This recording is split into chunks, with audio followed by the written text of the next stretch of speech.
भाई साहब क्या लगा दिया ये।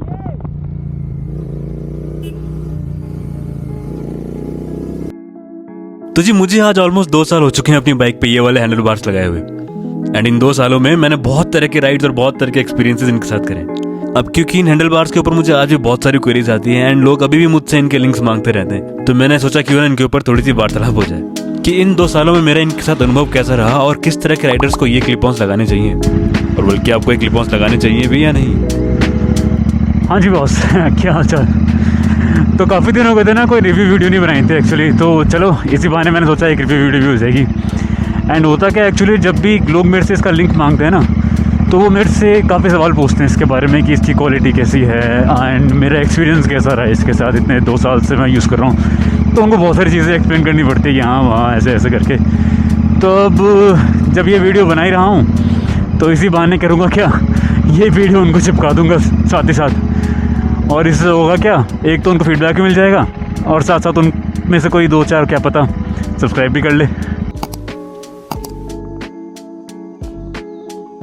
तो जो शुरुआती उस चीज़ से करते हैं ना जो बेस्ट है इन क्लिप ऑन्स की, इनके लुक्स। अब इस चीज़ से आप भी डिनाई नहीं कर सकते कि ये देखने में तो बहुत ज़्यादा ज़बरदस्त लगते हैं। चाहे आप कहीं आ जा रहे हो या आप किसी तरह का फोटो शूट कर रहे हो, इससे आपकी पूरी बाइक का वाइब भी चेंज हो जाता है एकदम। और एक जो प्रॉपर कैफे रेसर वाली रेट्रो लुक आती है ना, वो मेरे ख्याल से इनको लगाने के बाद ही एक कॉन्टिनेंटल जीटी में आती है मेरे हिसाब से।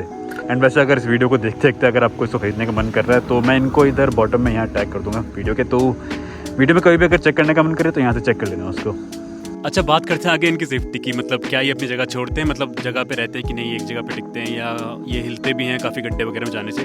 तो मैं इसमें अपना एक्सपीरियंस बताता हूँ। अभी तक 2 साल में बस एक बार ही ऐसा हुआ है मेरे साथ जब ये अपनी जगह से हिले। एंड वो ऐसा हुआ था कि मैं थोड़ा स्पीड में था, सडनली सामने गड्ढा आ गया, तो उतनी स्पीड में होने के बाद जब मैं उस गड्ढे में घुसा तो पहले तो मैंने बाइक थोड़ा मुश्किल से संभाली, और उस सिचुएशन में ये राइट वाला मेरा हल्का सा अंदर की तरफ आ गया था क्योंकि बहुत जोर से झटका लगा था बाइक पे। उसके अलावा कभी भी ऐसा नहीं हुआ कि मैं हल्का सा खराब रोड पे जा रहा हूँ या ऑफ रोड कर रहा हूँ या थोड़ा तेज चल रहा हूँ तो ये मुझे आगे पीछे होते हुए लग रहे हैं। इनको हाँ प्रॉपर्ली टाइट करना इनको बहुत ज़रूरी है, अगर लूज होंगे तो फिर ये जरूर हिल जाएंगे। अब आगे अगर बात करेंगे क्वालिटी की, तो ये मैं अपनी पुरानी वाली वीडियो में बता चुका हूँ कि इसके जो क्लिप ऑन, जो एक्चुअल क्लिप ऑन इसमें बाहर जाता है वो तो काफ़ी सर्डी वो CNC का बना है। जो बाहर है वो थोड़ा एल्यूमिनियम का बना है, एंड जो एंड कैप है वो प्लास्टिक के रहते हैं। वो तो क्या मेरे निकल चुके हैं, अब यहाँ पर मेरे बाहर एंड के मिरर्स लगे, तो उसकी कोई कंसर्न नहीं है ऐसी। बट हाँ, अब इतने टाइम से मैं इसको यूज़ कर रहा हूँ तो क्वालिटी में मुझे कुछ फ़र्क मिला, ऐसा कुछ फ़र्क मुझे खास पड़ता हुआ नहीं दिखा। जस्ट ये हुआ है कि अब जब ये थोड़ा 2 साल से थोड़ा धूप में एक्सपोज हुई है तो इनके थोड़े कलर उड़ गए हैं, थोड़ा ये जो क्लिप ऑन है थोड़ा ब्राउन हो गया है और हैंडल बार ब्लैक से थोड़ा सा हल्का ब्लूइश सा हो गया, बस और तो कुछ नहीं। अब इनके साथ जो क्वेश्चन आता है वही रहता है कि क्या इनके साथ लॉन्ग राइड्स पे जाया जा सकता है।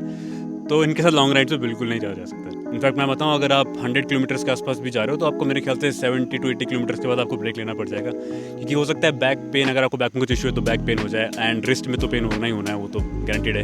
तो इसलिए किस तरह की राइडिंग आप करते हो उस पर बहुत डिपेंड करता है कि आप ये क्लिप ऑन्स ले जा सकते हो कि नहीं। एंड उसके लिए मैं राइडर्स को 2 कैटेगरी में डिवाइड करना चाहूँगा।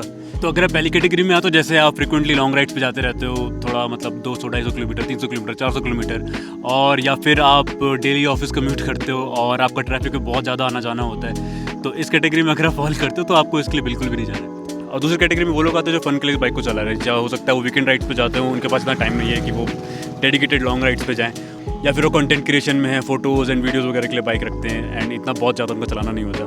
तो अगर आप इस वाली कैटेगरी में आते हो तो आप इन क्लिप ऑन खरीदने का सोच सकते हो। अब यहाँ आगे बात करते हैं कि इनका स्टॉक वाले हैंडल बार से डिफरेंस क्या है। जो सबसे बड़ा डिफरेंस हमें देखने को मिलता है वो रहता है कि अब आपकी बाइक फील कैसे कर रही है।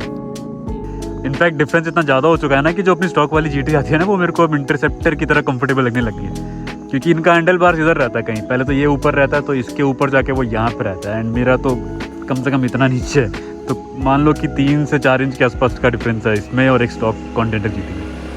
जहाँ स्टॉक वाले हैंडल बार्स आपके क्वालिटी वाइज काफ़ी हैवी ड्यूटी लगते हैं, तो वहीं ये वाले थोड़े से हल्के लगते हैं इनके कंपैरिजन में। हाँ, स्टेबिलिटी की अगर बात करें तो क्योंकि अब पोस्चर थोड़ा ज़्यादा कमिटेड हो चुका है तो थोड़ा ज़्यादा स्टेबल और थोड़ा ज़्यादा कंट्रोल में बाइक लगती है अब। और इसके साथ एक और डिफरेंस जो हमें देखने को मिलता है वो ये है कि इसमें हमें ये अलाइनमेंट के क्लिप्स देखने को नहीं मिलते जो हमें स्टॉक वाले हैंडल बार्स में देखने को मिलते हैं। अच्छा, इसके बाद एक और क्वेश्चन जो लोगों के दिमाग में आता है वो ये रहता है कि क्या इससे अलाइनमेंट वगैरह कुछ खराब हो जाती है या ये टेढ़े चलने लगते हैं। तो ऐसा कुछ नहीं है, बस आपको ये ध्यान रखना पड़ेगा कि जब इसका इंस्टॉलेशन किसी मैकेनिक से आप करा रहे हो तो वो इसको बराबर नाप के ही सेट करे प्रॉपर अच्छे से। तो आप इसको बैठ के आराम से देखना एंड किसी चीज़ से नाप के देखना कि ये बराबर सेट हो, कि इनका एंगल आगे पीछे ना हो रहा हो। अब क्योंकि स्टॉक वालों की तरह इसमें वो छोटी सी प्लेट का मैकेनिज्म तो है नहीं जिससे ये अपना एंगल पकड़ के रखे, तो इस चीज़ का थोड़ा ध्यान रखना होता है। अब इसके अलावा आपको इनके साथ 2 मेजर प्रॉब्लम्स फेस करने को मिलती हैं। पहला ये कि अब आपको अपने थ्रॉटल केबल के साथ थोड़ी सी एडजस्टमेंट करनी पड़ेगी, क्योंकि अब आपके क्लिप ऑन्स काफ़ी नीचे आ चुके हैं, तो अब यहाँ पे हो सकता है आपको नए इंटरसेप्टर के थ्रॉटल केबल लगाने पड़ जाए। और दूसरी ये कि ये अब आपके टैंक के बहुत ज़्यादा पास आ चुके हैं। अच्छा, ये दिक्कत ना आ सकती है वैसे इनके साथ, क्योंकि इनका जो हैंडल बार का एंगल है ना, ये काफ़ी अंदर की तरफ रहता है, क्योंकि अभी नीचे भी हो चुके हैं, तो उस वजह से ये टैंक के बहुत ज़्यादा क्लोज आते हैं। मेरा तो इनफैक्ट GT है, तब भी ये इतना क्लोज है कि इधर तो टच नहीं होता, यहाँ पे ये हॉर्न मेरा हल्का सा टच होता है यहाँ पे, तो ऐसा रहता है इसमें सीन। एंड अगर आप इंटरसेप्टर ले रहे हो तो ये गारंटी टच होगा, कि इंटरसेप्टर का तो टैंक मतलब पूरा इधर ऐसे रहता है, तो उसमें टच होना ही होना इस एंगल पे। अब उसका सॉल्यूशन फिर ये हो जाता है कि या तो आप इसको फिर स्ट्रेट रखो, एंड वो एक तो देखने में अच्छा नहीं लगता, प्लस वो हाथों में बहुत ज़्यादा स्ट्रेसफुल हो जाता है। जो स्ट्रेट एंगल आता है ना, तो हाथ थोड़ा ऑकवर्ड से एंगल में रहते हैं इस तरीके से थोड़े से, तो वो चीज़ ना मतलब सही नहीं बैठती उनके साथ फिर। हाँ, वैसे टच होने वाला काम बहुत रेयरली होता है, जब बहुत टाइट सिचुएशन में आपको कभी बैक करनी हो या इस तरीके से, तभी ऐसा सीन बनता है कि आपका हैंडल बार इतने पास आ जाए टैंक के। यूजुअली अपना थोड़ा सा रेडियस में वो अपना हैंडल मुड़ता है, तो इतना वो टच होने की टेंशन नहीं होती। तो इसलिए काफ़ी सारे मैंने जानने वाले लोग ऐसे भी जो इंटरसेप्टर में इनको ला के चला रहे हैं, भले उनके टैंक में टच हो रहा हो, लेकिन तब भी वो उस चीज़ को ला के उस चीज़ के साथ कॉम्प्रोमाइज़ कर रहे हैं, क्योंकि इतना टाइट से मोड़ने वाला सीन कभी कभार ही बनता है, तो शायद वो हैंडल कर लेते होंगे मेरे ख्याल से। वैसे अगर आप इनकी क्वालिटी से सेटिस्फाई नहीं हो पा रहे हो, तो आप एक काम कर सकते हो, इनमें अपने स्टॉक वाली जो रॉड आती है ना हैंडल की, उसको भी लगा सकते हो, कि इन दोनों का जो अंदर क्लिप ऑन्स का जो होल का साइज़ है ना, वो सेम है। तो इसकी जगह आप अपनी स्टॉक वाली जो OEM रॉड आती है उनको फिट करके बाकी सेम मर्सिडीज फिटिंग भी कर सकते हो।